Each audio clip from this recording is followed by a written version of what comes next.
Yo me voy a restringir el tiempo histórico para pensar el periodo del 2001 para acá. El elemento central que se cerró de la crisis orgánica es el aspecto en donde las dos fracciones de la burguesía que se habían ido conformando sobre la crisis de la convertibilidad, lo que habitualmente se llamaban los devaluadores y los dolarizadores, ese conflicto fue resuelto a favor de la fracción devaluadora de la burguesía. Esa política evaluadora que produjo un realineamiento de fuerzas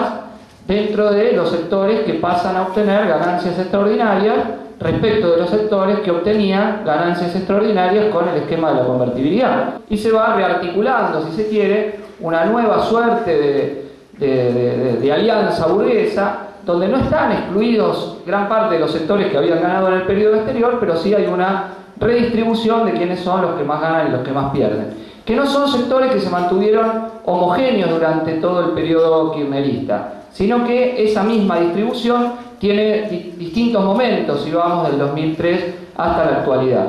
Y algunos de los que más ganaron van a tener la peculiaridad que no van a ser sustento político central del gobierno. El nivel de ingresos que tienen las patronales agrarias, alrededor esencialmente de lo que se ha llamado el modelo sojero, se incrementó brutalmente, aún con las retenciones. Los distintos cálculos que han hecho diversos economistas muestran que están bastante por arriba de lo que se obtenía en los 90 bajo el menemismo. El otro elemento que caracterizó este periodo, por lo menos hasta el año 2008, es que el ciclo económico en Argentina se vio acompañado por un ciclo de crecimiento de la economía mundial. Y todo eso da lugar a la posibilidad de hacer un esquema en el cual el conjunto de las fracciones capitalistas ganan, algunas un poco más, algunas un poco menos, y se puede hacer alguna concesión al movimiento de masas para que recupere alguna parte del brutal saqueo que había recibido en la devaluación. Es decir, entonces se presentan condiciones excepcionales que le permiten una fracción política muy pragmática, no ligada directamente, estructuralmente con ninguna fracción clave de la burguesía argentina, tener una política de ponerse un poco por arriba y de arbitrar entre las distintas fracciones de la burguesía y arbitrar también de algún modo la relación de la burguesía con la clase obrera. Esta política empieza,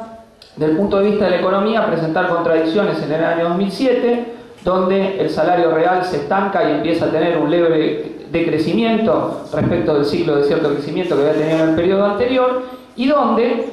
en la burguesía empieza una discusión de redistribución del poder. Es decir, la burguesía agraria, que se había fortalecido, reclama un lugar más preponderante dentro de la vida económica, política y social, y también de su propia rentabilidad. Es decir, considera superada de algún modo la etapa en la cual,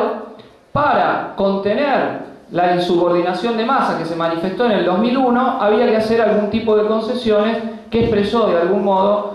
o que se puede entender con la categoría de gobierno de desvío, que en parte fue el kirchnerismo. Entonces, en el año 2008, si se quiere, hay una cierta inflexión. El kirchnerismo, que había sido relativamente expansivo políticamente, tiende a dar ciertas señales de agotamiento. El propio diario Clarín, que en ese momento no era el enemigo, sino que era un aliado fundamental del gobierno, como lo fue en todo el gobierno de Néstor Kirchner, en el cual le renovó todas las licencias, le permitió mantener todo el monopolio y no tuvo casi tapas en contra. El diario Clarín fue totalmente benéfico con el gobierno de Néstor Kirchner durante la primera etapa, incluso hasta febrero del año 2008 se mantiene ese beneficio. Paradójicamente, por un accidente de la historia, estalla una contradicción más profunda, ¿no? Que es las retenciones, un poco la torpeza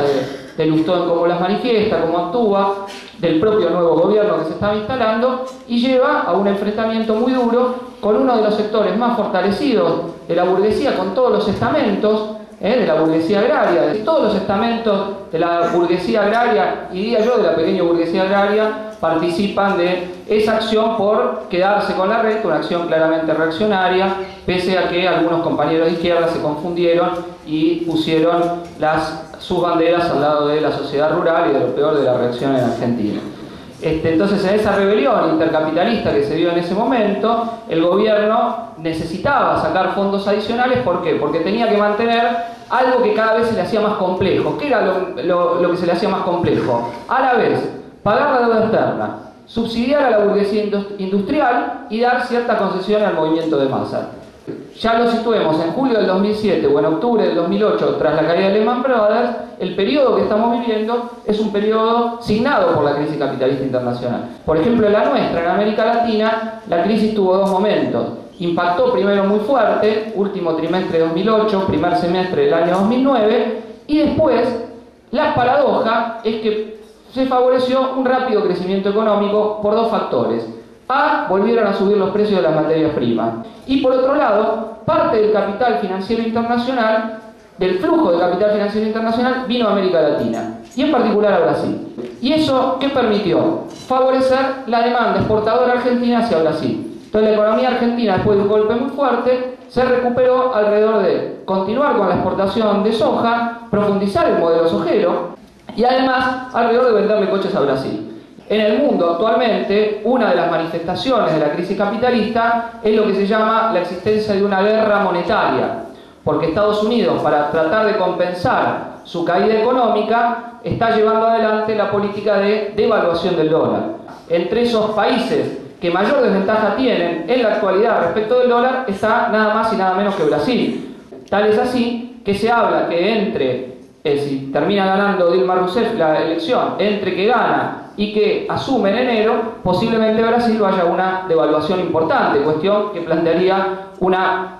contradicción importante a las exportaciones argentinas a Brasil. Pero lo fundamental es que todos ven que este equilibrio logrado en la actualidad es precario, que en una situación de crisis capitalista internacional no piensan que en el mediano o largo plazo esta situación del último año es relativamente sostenible. Y frente a esa situación, en la clase dominante